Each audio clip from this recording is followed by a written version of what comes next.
নমস্কার বন্ধুরা, প্রিয়াঙ্কা কদমতলা ব্লগ চ্যানেলের নতুন একটি পর্বে আপনাদের সবাইকে জানাই স্বাগত। আশা করি আপনারা সবাই ভালো আছেন। তো আমরাও সবাই অনেক ভালো আছি। তো আজকে আবারও চলে আসলাম নতুন একটা ভিডিও নিয়ে। আমরা এখানে কাঁকড়া কিনছি। তো কাঁকড়া এখানে আমার এক মেসো আছে, তো সেই মেসো কাঁকড়া জঙ্গল থেকে ধরে নিয়ে এসেছে, তো সেইটাই আমরা এখন কিনছি।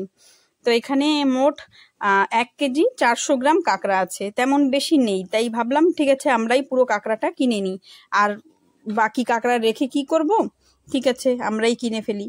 তো তার জন্য বাবা এই যে কাঁকড়া মাপা শুরু হয়ে গেছে এখানে। তো তারপর দেখি কাঁকড়া কেনা টেনার পর কত কি দাম বলে কিনা। তো আমাদের এখানে কিন্তু কাঁকড়ার ভীষণ দাম, যেমন 350, 400 এরকম এখন কাঁকড়ার দাম চলছে। বাজারে যেমন 300 করে সবাই বিক্রি করে, কিন্তু গ্রামে এনারা কাঁকড়া বিক্রি করে 350, 400 এরকম দামেই গ্রামে কাঁকড়া বিক্রি করে। তো কাঁকড়া টাকড়া আমাদের পুরোপুরি কেনা কমপ্লিট হয়ে গেল। তার মধ্যে এই যে বাবা কি করছে, আমাদের যে সুপারি উঠোনে ছিল সেগুলো এই যে সব মেলছে, কারণ এখন তো ঠান্ডা পড়ে গেছে না, একটু দেরি করেই মেলতে হবে। আর কুয়াশায় পুরো তাবু উপরে যে সুপারিগুলো দিয়ে রাখে, তো তাবু দিয়ে ঢাকা থাকে, তাবুর উপরে পুরো জল ভরে যায়, মানে কুয়াশার জল। তো তার জন্য একটু দেরি করে মেললে কি হয়, রোদ পড়লে একটু জলটা শুকিয়ে যায়, একটু টানে, তারপর এগুলো ভালো মেলতে সুবিধা হয় তার জন্য। আর এইখানে বাবা সুপারির কাজ করছে, আর দেখুন আমাদের রিও কি করছে। রিও এতটা বদমাশি শুরু করেছে, মানে বাবাকে কাজই করতে দিচ্ছে না। আর বাবা এই যে মানে রিওর সাথে সুপারিও মেলছে, আবার রিওর সঙ্গে একটু খেলাও করছে। তো দেখুন এই যে কি কি করছে, যতবার বাবা সুপারি মেলতে যাচ্ছে এটা দিয়ে ততবার এতটা বদমাশি করছে, সুপারির উপরে গড়াগড়ি করছে। ও মানে কি করবে বুঝে পারছে না। আসলে ছোট তো, ওর মানে খেলতে টেলতে একটু বেশি পছন্দ করে। আর বাড়িতে ছেলে মেয়ে কেউ ছিল না, তো কি করবে, তার জন্য মানে গিয়ে বাবার সাথে খেলা করছে। তো এই যে যত সুপারি বাবা ঠেলে তত বেশি বদমাশি শুরু করে, ও একটুখানিও চুপ করে বসতে পারে না। তো এই যে বাবার সুপারি প্রায় মেলা কমপ্লিট হয়ে গেল।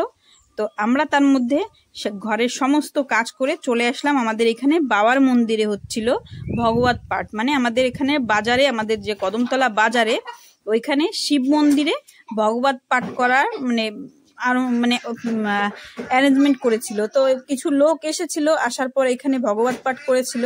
তো ভাবলাম ঠিক আছে সেগুলো একটু আপনাদের সঙ্গে শেয়ার করি, যে কি করছে কি না, ভগবত পাঠ কিরকম করছে কি। তো এটা আমরা আগেও শুনেছি, এটা কিন্তু প্রত্যেক বছর সিপি ঘাটে হয়। তো এবার এই যে আমাদের কদমতলায় যে প্রথমবার করা হচ্ছে, ভাগবত পাঠ করা হয়েছে কিন্তু এরকম 3 দিন করা হয়নি। সিপি ঘাটে যেমন 7 দিন পুরো করা হয়, কিন্তু আমাদের কদমতলায় এই যে প্রথমবার 3 দিন করা হচ্ছে। তো এরপরে হয়তো ইনারাও এরকম 1 সপ্তাহ আমাদের এখানেও এরকম রাখার চেষ্টা করবে, কারণ এটা অনেক সুন্দর লাগে। বসে বসে যদি ভালোভাবে শোনা হয় তো অনেক ভালোই লাগে। তো তার জন্য এই যে আমরা সবাই মিলে বসে এই যে শুনছি।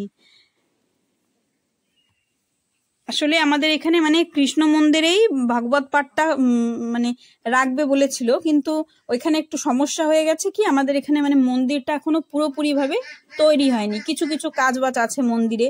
তৈরি বলতে কি, যেমন মন্দিরের উপরে কিছু কাজ টাজ বাকি আছে, সেই সমস্ত কিছু করবে। তো তার জন্য ওইখানে আর করা হয়নি, যার জন্য এই যে বাবার মন্দিরে করা হচ্ছে। তো এখানে কিন্তু অনেক লোক এসেছে, আর সবাই কিন্তু অনেক সুন্দর ভালোভাবে এটা শুনছে। তো ঠিক আছে বন্ধুরা, আমি ভাগবত পাঠ শুনি, আপনারা প্লিজ আমার চ্যানেলটাকে সাবস্ক্রাইব করুন, শেয়ার করুন, আর অনেক অনেক লাইক করুন। আর যারা আমার চ্যানেলে নতুন আছেন তারা প্লিজ আমার চ্যানেলটাকে সাবস্ক্রাইব করে আমাকে একটু সাপোর্ট করবেন, আর আমার বন্ধু হবেন। ঠিক আছে বন্ধুরা, ভালো থাকবেন, সুস্থ থাকবেন, দেখা হচ্ছে নেক্সট ব্লগে। ধন্যবাদ।